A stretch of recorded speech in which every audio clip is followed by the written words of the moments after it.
Hello friends, विवा food रेसिपीमध्ये आपले सगळ्यांचे मनापासून स्वागत। आज इथे आपण लहान मुलांसाठी किंवा घरातल्या सकाळच्या नाश्त्यासाठी मजेशीर नाश्ता करणार आहोत। उरलेल्या भातापासून मस्त टेस्टी असं आपण कटलेट करणार आहोत। मिक्स भाज्या वापरून खूप मस्त होतात। कसं करायचं आहे चला बघूयात आपण पुढे व्हिडिओमध्ये। उरलेल्या भातापासून आपण मजेशीर नाश्ता करणार आहोत। इथे मी एक बाउल होईल एवढं भात घेतलेला आहे। तर आपल्याला काय करायचं आहे, एका भांड्यामध्ये घेऊन ते आपल्याला काढून घ्यायचं आहे। आता ह्याच्यामध्ये आपण भाज्या टाकून घेणार आहोत। तुम्ही तुमच्या आवडीनुसार मिक्स भाज्या टाकू शकताय। इथे मी कोबी घेतलेली आहे बारीक कट करून, गाजर आणि कांदा हे सगळं आपण ह्याच्यात टाकून मिक्स करून घेऊया। कांदा थोडा आपण हलकासा ते एकमेकांना असं गुंतलेल्या पाती असतात ते आपण सोडून घेऊयात।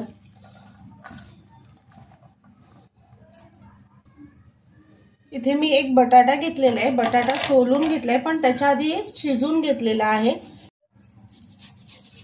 तर आपल्याला हा बटाटा किसून घ्यायचा आहे। कच्चा बटाटा घ्यायचा नाही, बटाटा शिजूनच घ्यायचा आहे, म्हणजे ते मिक्स छान होतं त्याच्यामध्ये। अशा पद्धतीने पूर्ण बटाटा आपण किसून घेऊया। बटाटा पूर्ण किसून घेतला की त्याच्यामध्ये भरपूर सारा कोथिंबीर टाकायचा आहे।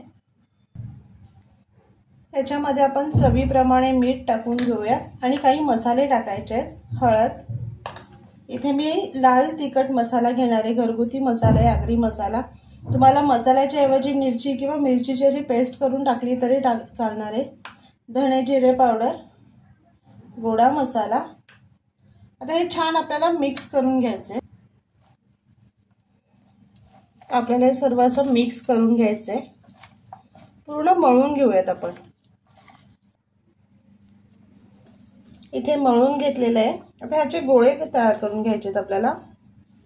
अशा पद्धतीने त्याचे आपण कटलेट तयार करूया। इथे आपण एक एक करून असे सगळे कटलेट तयार करून घेऊयात। इथे बघा सर्व कटलेट तयार करून घेतलेले आहेत। इथे आपण ब्रेड क्रम तयार करून घेतलेले आहे, घरीच ब्रेड आणून त्याचा आपण ब्रेड क्रम तयार केलेले आहे। आता ह्याच्यामध्ये आपल्याला एक कटलेट असे दाबून घ्यायचे आणि त्याला आपण ब्रेड क्रम लावून घ्यायचे। किती मस्त लागते बघा।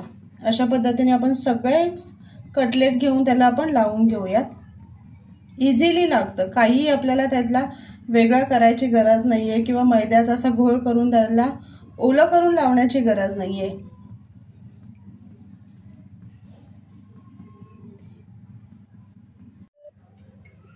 एका तव्यामध्ये आपण तेल टाकून गरम करून घेऊया। तेल चांगलं गरम झालेलं आहे। आता त्याच्यामध्ये आपण कटलेट सोडून घ्यायचे। तुम्ही हवे तर डीप फ्राय सुद्धा करू शकता, पण मी तव्यावरती अशा पद्धतीने फ्राय करते।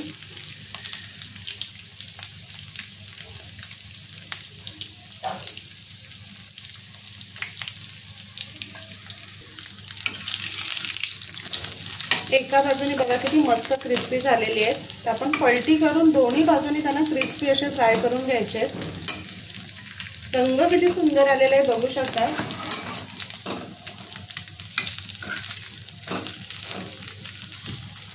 तर दोन्ही बाजूने आपल्याला छान खरपूस असे तळून घ्यायचे आहेत किंवा मग ते फ्राय करून घ्यायचे। क्रिस्पीपणा किती मस्त आलाय।